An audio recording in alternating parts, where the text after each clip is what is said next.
Next News Média événementiel.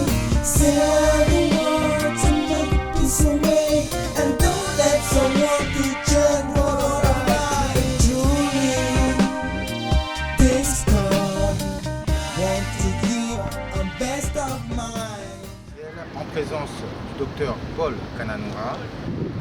L'Institut Mandela est un laboratoire d'idées, de promotion de la Renaissance africaine, mais aussi de l'émergence de l'Afrique.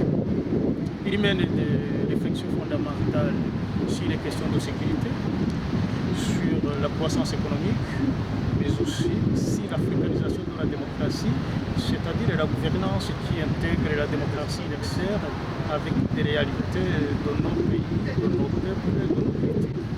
Est-ce que l'éducation, la santé, le logement, qui sont des thèmes assez difficiles aujourd'hui en Afrique, sont-ils pris en considération par l'Institut Mandela?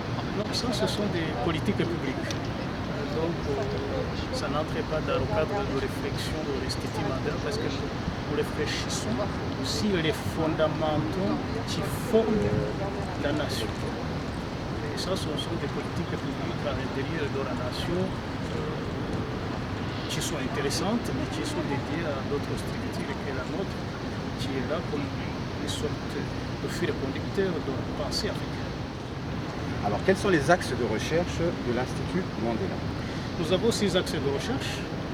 La plus importante, c'est le programme quinquennal SPDA, Sécurité, paix et développement en Afrique, par lequel s'inscrivent toutes les conférences sur les questions de sécurité, de stratégie, mais aussi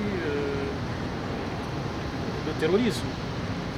Deuxième axe de recherche, c'est sur l'émergence africaine, par lequel vous avez vu les journées économiques africaines, les journées économiques et consulaires africaines à Bordeaux, qui a réuni une douzaine d'États africains. Il y a encore d'autres axes que l'Institut Mandela? D'autres axes, il y a l'africanisation de la démocratie, comme je l'ai dit à l'introduction, qui essaie de s'inspirer de la gouvernance universelle, mais aussi des réalités de chaque pays. Et c'est cela parce que la démocratie, même si on dit que c'est universel, mais nous avons nos critères propres, à la fois nos rapports avec les chefs, que ce soit traditionnels, qui inspirent les pouvoirs africains, dont nous devons intégrer pour mieux gouverner nos sociétés, sans se souffrir uniquement au modèle occidental et qui n'est pas tellement adapté à certaines réalités. Et les axes de recherche, c'est sur les questions environnementales et aussi de promotion de protection plutôt de la nature.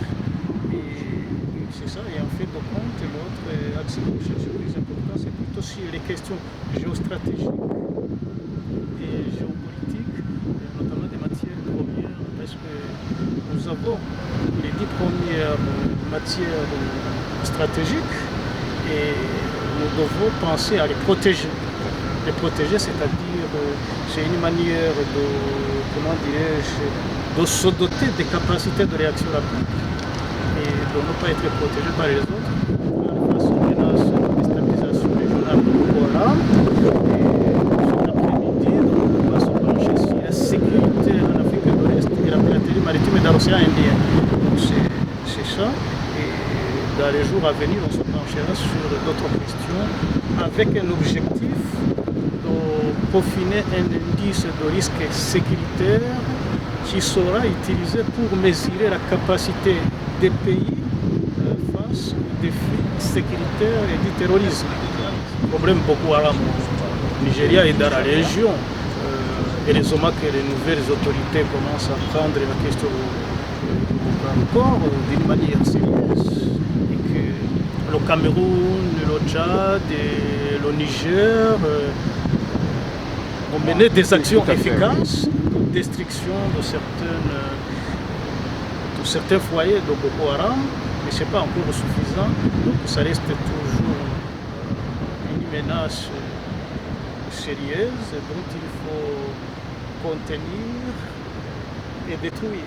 Est-ce que la communauté internationale peut-elle mener aussi, avant d'emmener la guerre au terrorisme, on a essayé le dialogue, de rencontrer ces dirigeants de Boko Haram qui sont là, qui doivent protéger le peuple, parce que là il y a des filles, des garçons, des villages qui sont brûlés souvent, et les nouvelles ne cessent de venir là.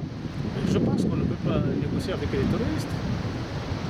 Il faut utiliser la manière forte pour les détruire. Est-ce que nous sommes capables? Je crois que non, pour le moment, les pays africains. C'est pour cela que la coopération internationale et dans la lutte antiterroriste doit être très efficace. Mais aujourd'hui, elle n'est pas au rendez-vous. En tout cas, merci pour ces questions. J'aimerais vous poser une dernière question, docteur. Donc, à partir de cette conférence ensemble, avec le panel d'intervenants que nous avons vu, qui était très impressionnant, avec des questions aussi du public assez poussées, et je dirais que les intervenants ont répondu aux questions. Quelles sont les prochaines conférences? Est-ce qu'il y a d'autres actions que l'Institut Mandela nous réserve à travers votre mission, à travers vos actions et les axes de recherche dans lesquels vous êtes? Oui, dans le cadre de cette année du sucre sur la gouvernance sécuritaire en Afrique, là nous venons de faire 3 conférences. Il reste encore 3 conférences pour peaufiner cet indice que je vous ai parlé tout à l'heure. Là, on fera une conférence le mois prochain à Abidjan, en Côte d'Ivoire, sur les stratégies de sécurité et de développement en Afrique de l'Ouest comme enjeu de stabilité et d'émergence régionale. L'autre conférence, ce sera ici à Paris, deux conférences d'ailleurs à la rentrée. La sécurité maritime dans le golfe de Guinée. Hein. Oui, c'est ça. Et en fait, sur les États fragiles et la sécurisation des ressources stratégiques pour mesurer la capacité de résistance de nos pays face aux défis sécuritaires et du terrorisme. Il y a la croissance exceptionnelle, c'est bien, mais il faut d'abord protéger cette croissance. Et comme on le sait, il n'y a pas de développement sans sécurité et il n'y a pas de sécurité sans développement. Et comme nous voyons l'Afrique, il y a le risque sécuritaire et perturbateur à la fois pour le développement mais aussi pour l'émergence de l'Afrique. Parce que l'Afrique est divisée en 4 parties. Les 2 axes djihadistes, c'est-à-dire de la Mauritanie avec Akimi et ses satellites Moujaou et autre chose, jusqu'en Somalie avec les Chebabs. Et l'autre partie, c'est plutôt Boko Haram au Nigeria jusqu'en Libye avec l'État islamique qui s'installe en force aujourd'hui. Donc vous voyez que l'Afrique est divisée en 4 parties. Et dans ces conditions, comment penser l'émergence régionale? Ce n'est pas possible. Parce que l'émergence doit être à la fois une dynamique globale, avec les têtes de pot, comme on dit, les pays qui sont en avance, d'autres qui sont en moyenne, d'autres qui sont à la traîne, mais que tous émergent au même moment. C'est ça qu'on parle de l'émergence africaine. D'abord, pour avoir une émergence suffisante et dynamique, il faut régler ces questions de sécurité. J'ajoutais que ces questions de sécurité, surtout de terrorisme, on voit que ce soit Boko Haram, que ce soit les Chebabs qui ne sont pas loin des Soudan du Sud, que ce soit les Moujaou et Akimi, ils sont dans des zones pétrolières, dans des zones stratégiques. Est-ce que ce sont ces ressources stratégiques qui produisent les appétits? Vous pouvez trouver ce GCAB sur la page de l'Institut Mandela. La page de l'Institut Mandela, mais aussi sur YouTube, parce que c'était diffusé en live d'une part, et d'autre part sur Twitter de l'Institut Mandela, où il y a aussi c'était diffusé en live, mais aussi vous trouverez non seulement à la fois les interventions des représentants des États en direct, mais aussi les questions qui ont été posées dans le cadre de promotion des investissements et des potentialités des pays. Par l'Institut Mandela qui nous a reçus à l'Assemblée nationale avec un panel d'intervenants sur cette sécurité africaine. Comme vous l'avez bien entendu, il est question de protéger les nations, protéger les ressources des nations et protéger le peuple. Le peuple d'abord. Le peuple d'abord et protéger les ressources. Voilà, je me rectifie. autant pour moi. Merci En tout cas, beaucoup. aujourd'hui, le Lynx News Média événementiel ne peut que remercier l'Institut Mandela. Et nous avons encore beaucoup de choses dans les jours ou dans les mois à venir à vous proposer parce que le docteur qui est là, il est motivé pour la vie. Merci. Merci.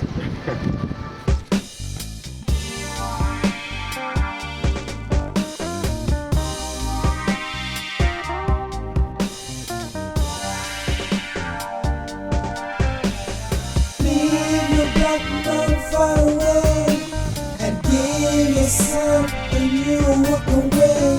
Save the world to make peace away and don't let someone change what of love to.